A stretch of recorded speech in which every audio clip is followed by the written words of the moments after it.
ولی کس کو مانتے ہیں؟ اللہ تبارک و تعالیٰ نے 4 کتابیں نازل فرمائی. اللہ دے دیتا حضرت جبریل سب کی چھتوں پہ، اللہ کے فرشتے بارش برساتے ہیں نا، کتابیں بھی برس سکتی تھی نا، چھتوں پہ گرا دیتا کہ لو پڑھو، لیکن اللہ نے کتابیں 4 بھیجی. نبی 1 لاکھ کم و بیش 24,000 عطا فرمایا. فرمایا کتاب پڑھنی ہے پر جب جلوہ دیکھنا ہے تو میرے مصطفیٰ کا دیکھنا ہے. حضور کے نور کی روشنی میں تم نے قرآن مجید کو پڑھنا. وہ بھائی سمجھ نہیں ہے، میں آج تک سمجھ نہیں آئی آج تک کہ گاڑی کا پتہ ہے کہ اس کی ہینڈ بریک کہاں ہے، اس کا کلچ کدھر ہے، اس کی فلاں چیز کدھر ہے. پھر بھی ایک استاد پیسے بھی لیتا ہے، 15 دن ساتھ بھی بٹھاتا ہے، پھر طریقہ سکھاتا ہے. جب ایک چھوٹا سا کام بغیر استاد کے نہیں آتا تو دین بغیر استاد کے آ جائے گا. اور دین کے مسئلے باریک یاد رکھیں، شیطان حملے کرتا ہے، باریک بات ہے. تکبر والا جنت میں نہیں جائے گا، ریاکاری والے کی عبادت قبول نہیں ہوگی، حسد والے کے اعمال ضائع ہو گئے، جھوٹ بولنے والے کو حضور نے فرمایا میں اسے مومن ہی نہیں مانتا. اب یہ ساری چیزیں جو باطنی نقص ہیں، یہ بیماریاں ہیں باطن کی. آپ اگر دوائی نہ لیں تو آپ کے جسم کی بیماری نہیں جاتی، درویش کے پاس نہ جائیں تو آپ کی روح کی بیماری نہیں جاتی. جھوٹ نہیں چھوٹ سکتا، بدی نہیں چھوٹے. ہم نے دیکھا ہے تھوڑی دیر کے لیے لوگ مسجد آتے ہیں، نماز شروع کرتے ہیں، عمرہ کر کے آئے تو شروع ہو گئی، تھوڑا سا حج کر لیا شروع ہو گئی، خدا نہ خواستہ گھر میں کسی کا انتقال ہو گیا تو نماز شروع ہو گئی. تو ٹھیک ہے، لیکن وہ بعد میں چھوڑ جاتے. قائم کون رہتا ہے؟ قائم وہ رہتا ہے جس کے پیچھے کوئی قائم رکھنے والا ہوتا ہے. موبائل بند ہو جاتا ہے اگر بیٹری اس کی چارج. ہم اللہ والوں کے پاس جاتے ہیں، ان کی 2 باتیں بیٹری چارج کر دیتی ہیں. وہ ہمیں بتاتے ہیں کہ جینا کس طرح ہے، انسانیت کیسے تم نے اپنے اندر پیدا کرنی ہے، تم نے اللہ سے ڈرنا کس طرح. ان کی باتیں دلوں کو نرم کرتی، ان کی گفتگو انسان کو بدل دیتی. ان کی صحبت میں بیٹھنے والا بڑا آگے جاتا ہے. جو ان کی خدمت عالی مرتبت میں رہتا ہے، اللہ اسے اسی طرح کا رنگ عطا کرتا ہے. سنیں، میرے نبی پاک سید عالم علیہ السلام کے صحابی حضرت ابو ذر غفاری نے پوچھا حضور ایک بندہ نیک لوگوں سے پیار کرتے پر ان کی طرح کے کام نہیں کرتا، اس کے بارے میں حکم کیا ہے؟ کوشش کرتا ہے پر غلطی رہ جاتی ہے، پر پیار سچا کرتا ہے.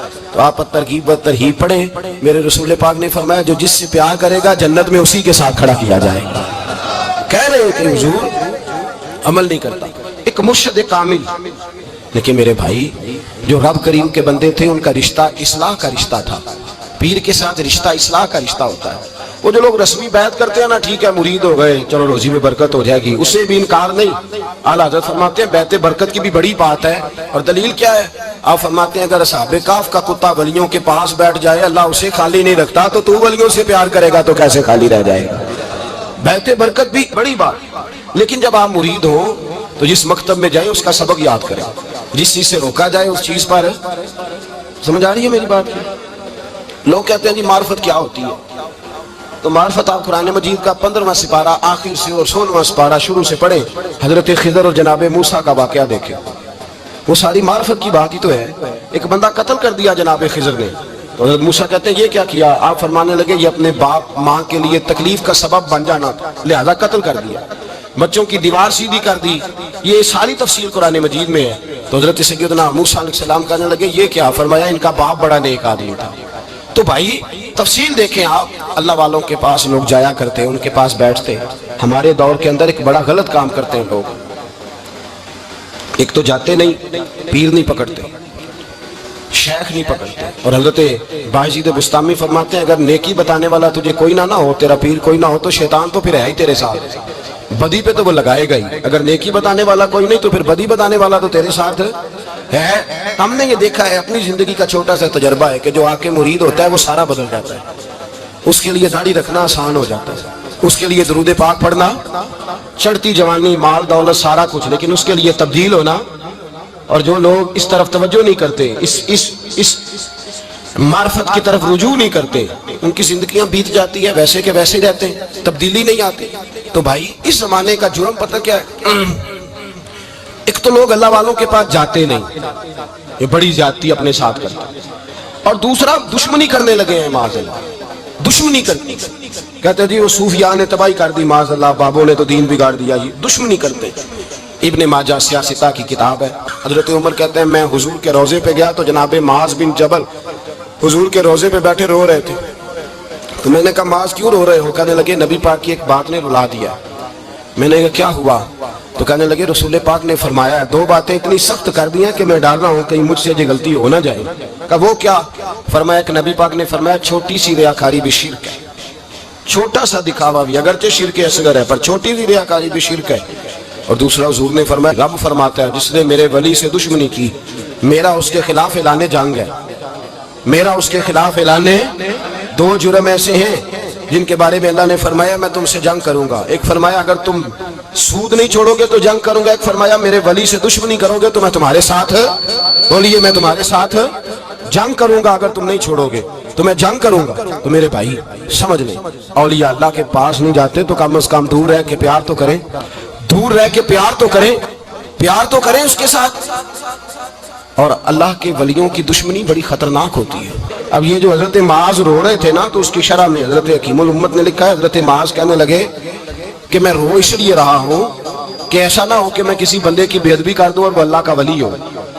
تو میں رو رہا ہوں کہ کہیں کوئی بات نہ مجھ سے نکل جائے. لوگ فار باتیں کرتے ہیں. فار لوگ ایک منٹ کے اندر بڑے بڑے لمبے چوڑے اعتراضات کرتے ہیں. تو بھائی اللہ کے ولیوں کے ساتھ پیار کریں. ان کی صحبت میں جائیں. ان کے پاس بیٹھیں. ان کی سنگت اختیار کریں. ان سے اپنی روح اور قلب کے لیے دعائی خریدیں. جو وہ پرہیز بتائیں وہ پرہیز کریں. پھر دیکھیں اللہ تبارک و تعالیٰ آپ کو نماز میں اطمینان عطا کرے گا.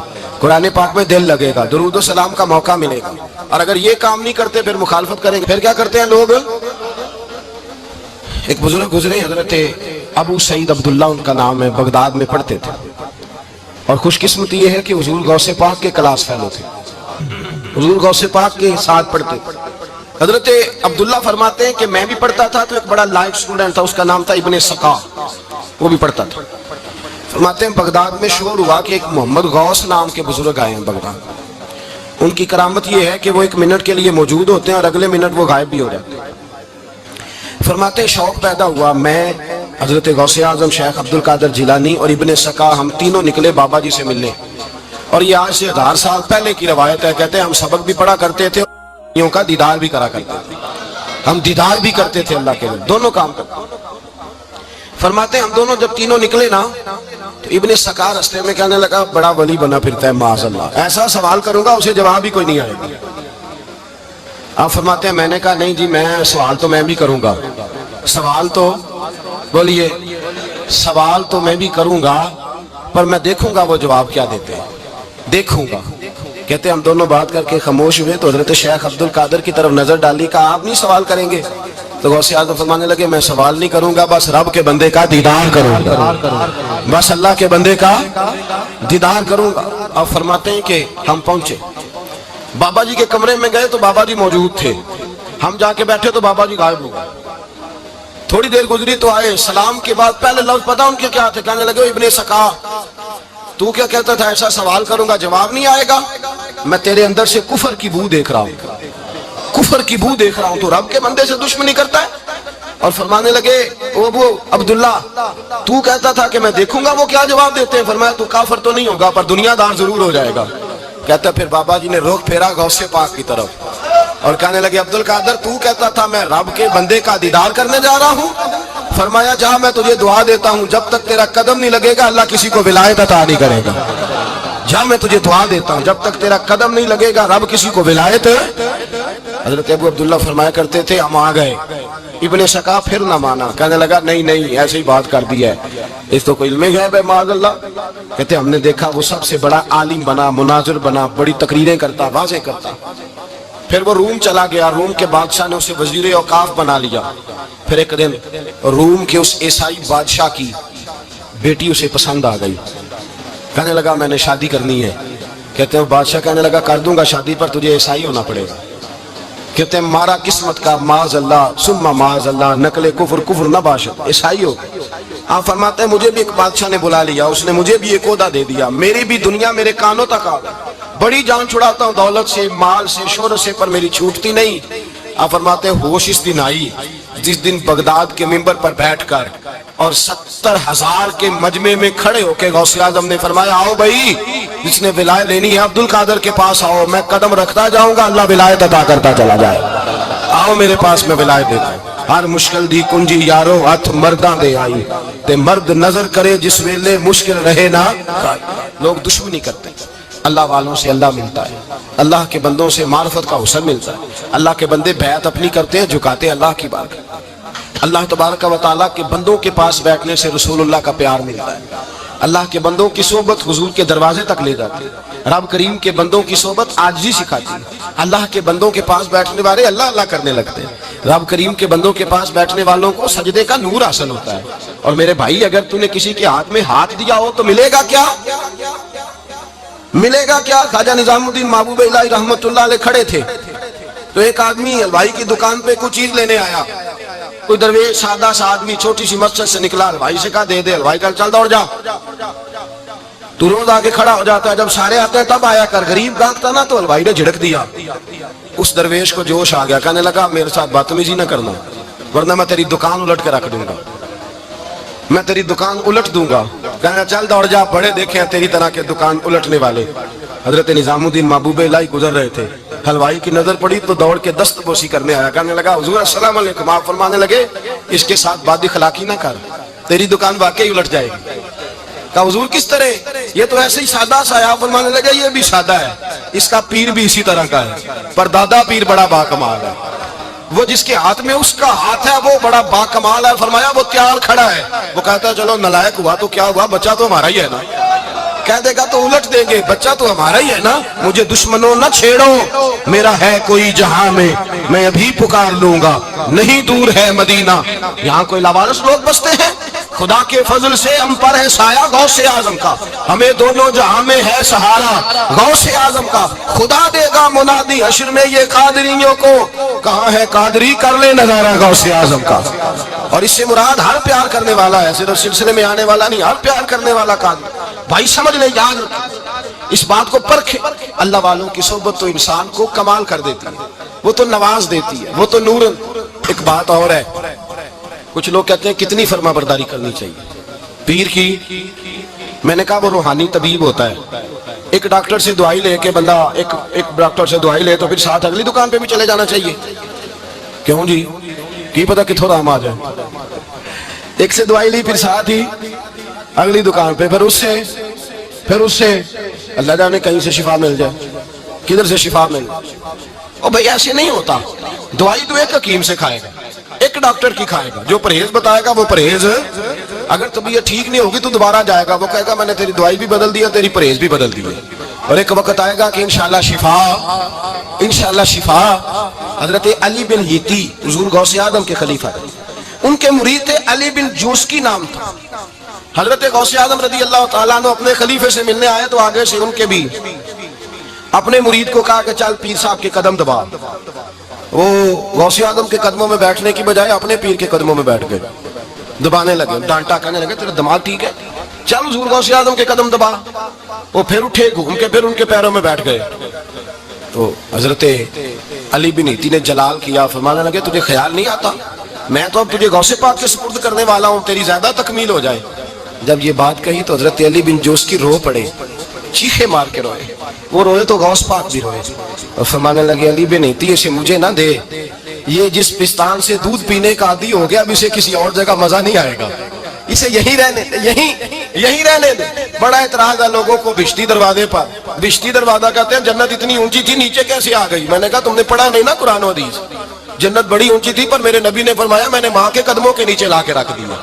تم نے پڑھی نہیں نا، اصل میں پڑھی نہیں، تمہیں کیا پتا کبھی کسی چیز پہ اعتراض۔ ہم تھوڑا کہہ رہے ہیں کہ جو بہشتی دروازے سے گزر گیا، ایک فضیلت ہی ہے نا جی، ایک ہر مسجد جنت ہے کہ نہیں؟ بولے حضور نے فرمایا جنت کی کیاریوں کے پاس سے گزرو تو کچھ کھا لیا کرو، جب ہر مسجد جنت ہے تو بابا فرید کی مسجد جنت کیوں نہیں ہو سکتی؟ عجیب چکر ہے۔ اور بندے بھی کہتے ہیں وہ جی فلانا گیا تھا تو کہتا ہے میں جنتی ہوں، بھائی کس نے کہا؟ بلکہ ایک بڑی اعلیٰ ایک مرید ہوئے مولانا حشمت علی خان صاحب، حضرت مولانا حشمت علی خان صاحب رحمۃ اللہ تعالیٰ علیہ نا پاک پتن سے واپس آ رہے تھے تو بس کی چھت پہ بیٹھے تھے، تو کہتے ہیں رستے میں نا ایک دو بندہ آ گیا جس کو تنقید کی عادت تھی اللہ والوں کی، مجھے کہنے لگا مولوی کہاں سے آ رہے ہو؟ میں نے کہا پاک پتن شریف سے، پاک پتن سے۔ کہنے لگے میرے کپڑے سونگنے لگا، کہنے لگا بھشتی دروازہ گزرے ہو؟ میں نے کہا گزرا ہوں۔ تو کہنے لگا پھر جنت کی خوشبو نہیں آ رہی؟ نبی پاک نے تو فرمایا تھا کہ 500 سال جنتی دور ہوگا تو اس کی خوشبو آئے گی، تم سے نہیں آ رہی۔ مولانا بڑے حاضر دماغ تھے، کہنے لگے ایک حدیث پڑھی ہے ذرا دوسری بھی پڑھ لینی تھی، نبی پاک نے فرمایا جہنمی کو جنت کی خوشبو کوئی نہیں آئے گی۔ ایک ہی پڑھی ہے تو نے, اگلی بھی پڑھ لینی تھی.